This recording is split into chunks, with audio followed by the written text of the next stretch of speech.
Dans l'horloge d'actualité cette nuit, à 3h51 heure française aux États-Unis, première visite des studios de Prince. Son piano violet, sa guitare, ses tenues et tiens, même sa moto. Pour les fans, un vrai pèlerinage. Je suis hyper heureuse d'avoir vécu ça aujourd'hui. L'horloge tourne jusqu'au matinal à 8h15 et niveau info, à gauche comme à droite, c'est un festival. Et si je me présente, c'est pas pour me présenter. Vous confondez les radis et les carottes. Vous savez, je suis un ancien joueur de Monopoly, comme vous, sûrement. Waouh! Autre chose peut-être? Moi, d'ailleurs, j'ai 2 portables aussi. La classe!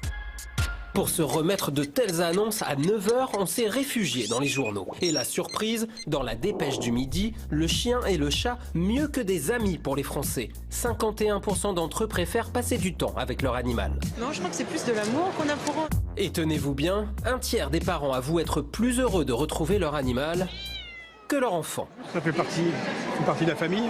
2 heures plus tard, à 11h tapante, à Oslo, c'est LA nouvelle du jour. Le prix Nobel de la paix est attribué à Juan Manuel Santos. Juan Manuel Santos, le président colombien récompensé pour ses efforts en faveur de la paix avec les FARC.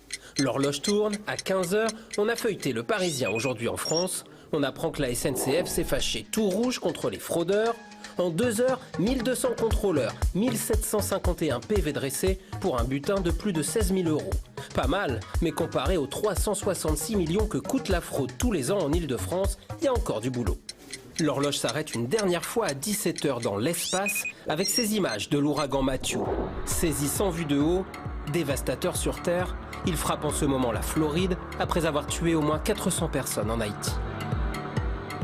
Voilà, c'est terminé pour aujourd'hui et n'oubliez pas, si l'actualité vous échappe, l'horloge d'actualité la rattrape.